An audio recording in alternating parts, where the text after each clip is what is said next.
all I have to say is karma is kicking Roseanne's ass now and most likely will be for a very long while.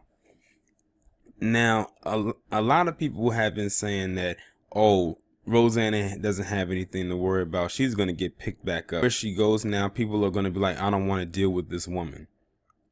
And I can't say that I blame them, because if you have a brand that you want to protect, you're not going to want to be associated with anyone that's going to taint or stain your brand, especially if you've had dealt with something like that in the past. And removing a stain is not easy to do, or a blemish, whatever kind of analogy you would like to use to describe it. So I think I talked about in a live stream of some sort, and maybe I talked about it in one of my previous podcasts, about how Roseanne has been tweeting out things to try to butter up to the black community, and how pretty much all attempts have failed. And congratulate and shout out to the black community for not buying into her BS, because I think it's gotten to the point where now we see her for who and what she truly is, and that is a racist, even though she keeps trying to deny it. Well, recently she had an interview, and it said that she broke down crying in the interview, saying that she's lost everything. Well, I don't really give a damn about her losing everything or in her tears. And to be quite honest, I have a feeling she hasn't really lost everything. She just has lost everything as of recently. She basically lost new money. She still has the old money, anything that she hasn't squandered, but she lost the new money, meaning her new show.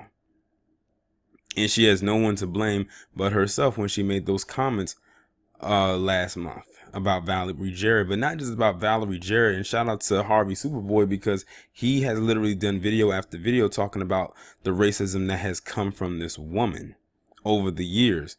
And it's just that now it's caught up with her.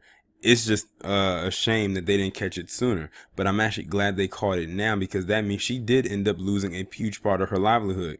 Now, what's messed up is that the show getting canceled ended up taking money out of the pockets of the people that she was working with, who probably was starving for a check for a long time, because many of them haven't really been seen or done anything since the original Roseanne show got canceled back in the late 90s.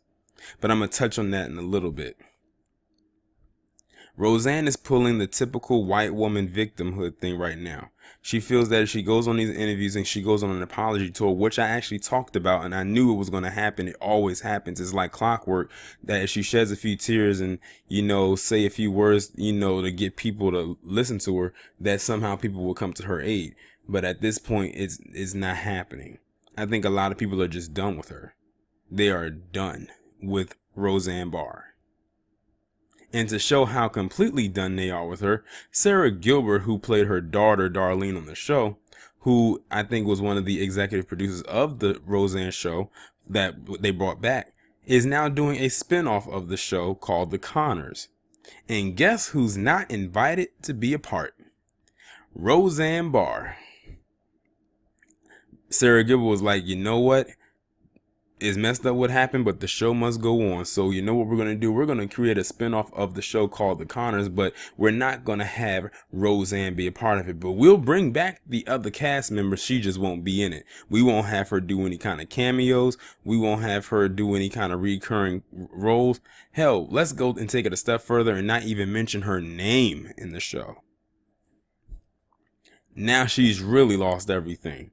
Because not only is she feeling it from the black community, but she's also feeling it from her former colleagues. And I think that's probably what stings even more.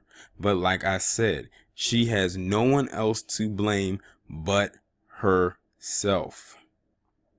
This is how you take down, in so many ways, a racist person, especially one who is successful. You take away their livelihood. Because that's the thing right there that literally props them up. See, the thing is, back in the day, Roseanne was able to say a lot of things and get away with it because we didn't live in such a PC world back then. And then back then, we didn't have the access to the internet, or at least at our fingertips like we do today, or had that easy access, so to speak. But now we are in a different time. And see, that's the thing with a lot of races. They cannot change with the times. They've adapted to old ways of thinking and they're stuck there. They're almost like a car. They're stuck in park. As a matter of fact, I'll take it a step further. They don't know when to go forward, but they let me put it this way. They're too scared to go forward, but they're not afraid of going back. It's almost like they're stuck in neutral.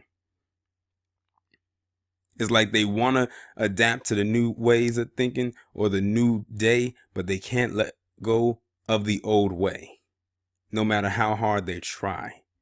And Roseanne was able to get away with a lot of that stuff because of the setting of her show back then. And because people saw her as funny, some people just laughed it off. But nowadays it's not going to work, especially with how the premise of the spinoff, not the spinoff, but the new and updated version of the show were them being staunch conservatives and Donald Trump supporters.